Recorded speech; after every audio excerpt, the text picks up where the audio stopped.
Present continuous tense आज हम देख रहे हैं present continuous tense. Present continuous tense यानी होता है प्रेजेंट यानी होगा वर्तमान, कंटिन्यूअस यानी निरंतर और टेंस यानी काल। तो इसको हम कहते हैं वर्तमान। प्रेजेंट यानी वर्तमान, कंटिन्यूअस यानी हो जाएगा निरंतर और टेंस यानी काल। तो कंटिन्यूअस का प्रेजेंट वाला टेंस देख रहे हैं हम, जिसको बोल रहे हैं प्रेजेंट कंटिन्यूअस। तो प्रेजेंट यानी वर्तमान, कंटिन्यूअस यानी निरंतर और टेंस यानी काल। हिंदी की यदि कोई वाक्य दिए हुए है और आपको उसको पहचानना है कि ये कौन सा टेंस है, तो हिंदी के वाक्य के अंत में आपको दिखेगा रहा है, रही है, रहे। तब हम कहेंगे कि हिंदी में जो वाक्य है वो वर्तमान, निरंतर, काल है। और यदि इंग्लिश में पहचानना है तो इंग्लिश के जो भी सेंटेंस होंगे उसमें आपको तीन हेल्पिंग वर्ब या टू बी दिखेगी, इज, एम, आर, और साथ में दिखेगा वर्ब के फर्स्ट फॉर्म में आईएनजी। तो इंग्लिश में और हिंदी में दोनों हम पहचान देख रहे हैं कि यदि हिंदी में रहा है, रही है, रहे हैं यदि दिखाई देता है तो हम कहेंगे हिंदी में कि वर्तमान, निरंतर, काल है।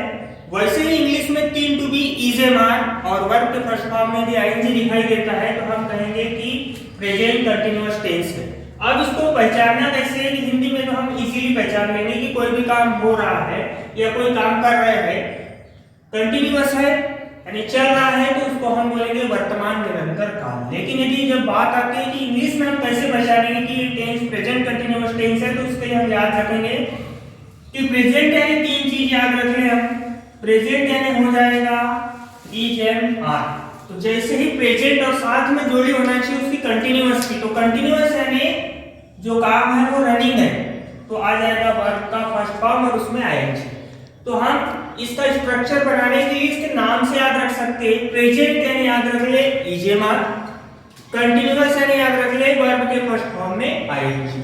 अब इसका स्ट्रक्चर कैसे बन जाएगा, जैसे हमने याद रखा है हर कोई सेंटेंस में पहले सब्जेक्ट होता है, तो पहले सब्जेक्ट आ जाएगा, उसके बाद हम टेंस पढ़ रहे हैं प्रेजेंट कंटिन्यूअस, तो हमने तीन चीज याद रखी है, इज, एम, आर, तो ये हो जाएगा प्रेजेंट। फिर उसके बाद कंटिन्यूअस यानी वर्ब के फर्स्ट फॉर्म में आईएनजी हो जाएगा, और तीन चीजें कॉमन रहेगी, सब्जेक्ट, ऑब्जेक्ट और अदर वर्ब। तो हमारा स्ट्रक्चर बन गया, पहले सब्जेक्ट आ गया, उसके बाद में इज, एम, आर यानी प्रेजेंट हो गया, वर्ब के फर्स्ट फॉर्म में आएंगे यानी कंटिन्यूअस हो गया, फिर ऑब्जेक्ट और अदर वर्ड हो गया। तो स्ट्रक्चर मिला हमको। कोई भी सेंटेंस का स्ट्रक्चर यदि आपको पता है तो आप सेंटेंस फॉर्मेशन इजीली कर सकते हैं। स्ट्रक्चर है पहले सब्जेक्ट, फिर इज, एम, आर, फिर वर्ब के फर्स्ट फॉर्म में आईएनजी, फिर ऑब्जेक्ट, फिर अदर वर्ड। पहचानने के लिए हमने याद रखा प्रेजेंट यानी तीन चीज याद रखी, इज, एम, आर, कंटिन्यूअस यानी वर्ब के फर्स्ट फॉर्म में आईएनजी। अब इसमें से यदि हमको कोई सेंटेंस बनाना है तब हम कैसे बनाएंगे, उसके लिए हमको ध्यान रखना है कि सब्जेक्ट तो हम किसी के साथ भी रख लेंगे, कोई भी सेंटेंस होगा तो उसमें सब्जेक्ट बदल भी सकता है, लेकिन इज, एम, आर तीन में से कोई हेल्पिंग वर्ब रखना है, साथ ही वर्ब के फर्स्ट फॉर्म में हमको आईएनजी रखना है, ऑब्जेक्ट रखना है और अदर वर्ड रखना है। तो किसका प्रयोग हम किसके साथ करेंगे, तो जैसे कि यहाँ पर इज, एम, आर दिया हुआ है, तो सबसे पहली हेल्पिंग वर्ब है टू बी है हमारे पास में इज, दूसरी है एम, तीसरी है आर। तो इज का प्रयोग करेंगे हम जब हमारे पास में सब्जेक्ट के स्थान पर सिंगुलर सब्जेक्ट आएंगे। For example he, she, it और कोई नेम यदि आ जाता है तब हम इज का प्रयोग करेंगे। यदि सिंगुलर सब्जेक्ट के स्थान पर सब्जेक्ट के स्थान पर यदि सिंगुलर सब्जेक्ट आ जाता है तब हम ही, सी, इट और नेम का प्रयोग करेंगे, यानी सिंगुलर सब्जेक्ट का प्रयोग करेंगे। वैसे ही जब हम यहाँ पर एम, इज का हो गया, एम कब रखेंगे जब यह सब्जेक्ट के स्थान पर आई होगा। वैसे ही आर का प्रयोग कब करेंगे जब सब्जेक्ट जो होगा वो प्लूरल होगा, यानी वी, दे, यू, चिल्ड्रन।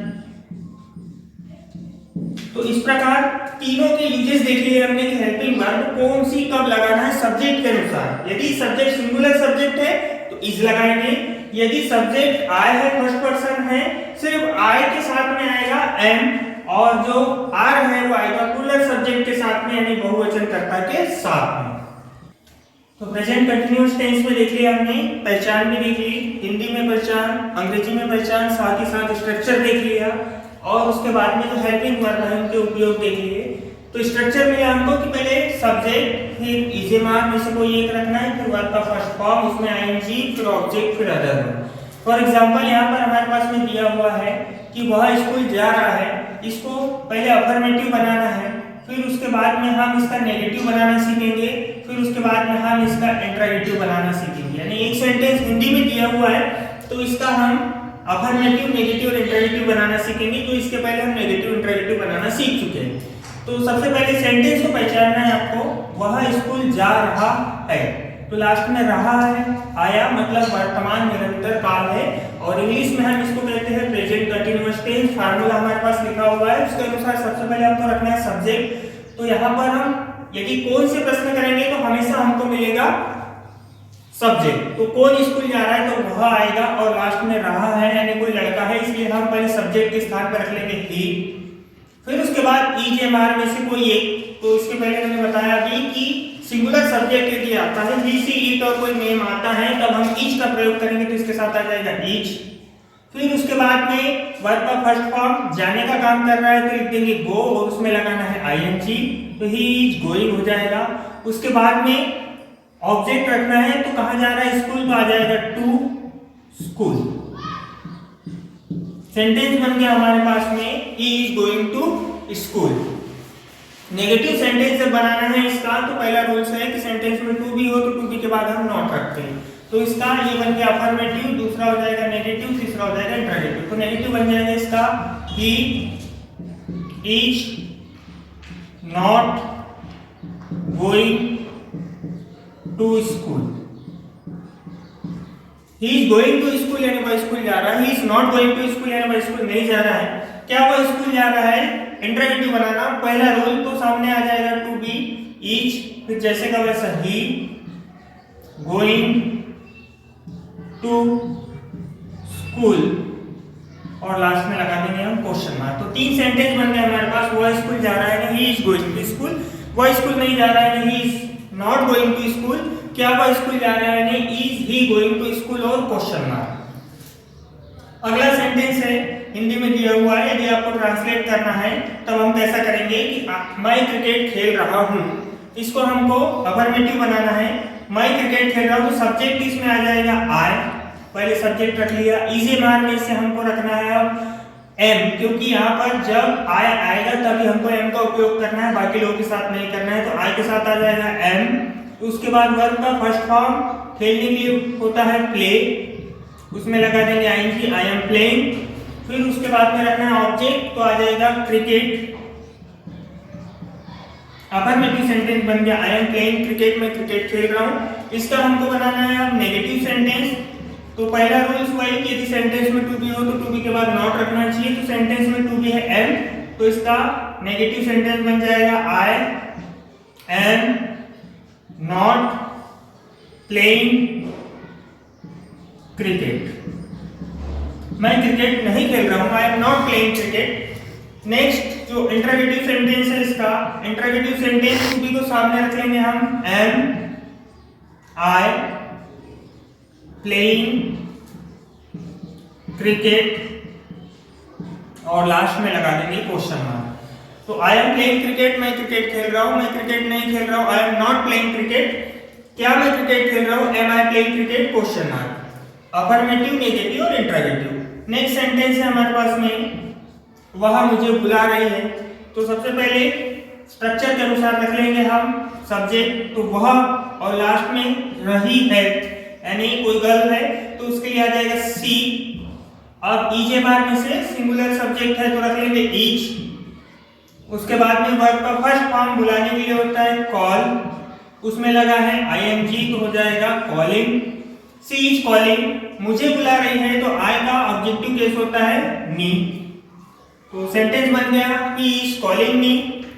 अब ये अफर्मेटिव हो गया, हमको इसका बनाना है नेगेटिव। तो नेगेटिव के लिए टू बी के बाद नॉट, तो इसमें टू बी इज है तो बन जाएगा सी इज नॉट कॉलिंग मी। क्या वह मुझे बुला रही है, इंट्रोगेटिव सेंटेंस। तो उसका सबसे पहले हम देखेंगे सेंटेंस में टू बी है इज, तो सामने रख लेंगे इसको इज सी कॉलिंग मी, और लास्ट में लगा देंगे क्वेश्चन मार्क। तो इस प्रकार आपने देखा कि अफर्मेटिव, नेगेटिव, इंट्रोगेटिव किस प्रकार बनते हैं प्रेजेंट कंटीन्यूअस टेंस के। तो इसमें एक चीज ध्यान रखना है, सिर्फ जो हेल्पिंग वर्ब हम रखते हैं तो उनका उपयोग हमको बराबर करना है। ईच का प्रयोग करेंगे हम सिंगुलर सब्जेक्ट होने के पास, एम का प्रयोग करेंगे हम आई के साथ, और आर का प्रयोग करेंगे हम प्लूरल सब्जेक्ट या बहुवचन कर्ता के साथ। ईच आएगा हमेशा ही, सी, इट और नेम के साथ, एम आएगा हमेशा आई के साथ, आर जो आएगा we, they, you, children, people, यानी जो भी बहुवचन है उनके साथ आएगा आर। मैंने आप लोगों को सेंटेंस बनाना सिखा दिया है affirmative, negative, interrogative, present continuous tense के।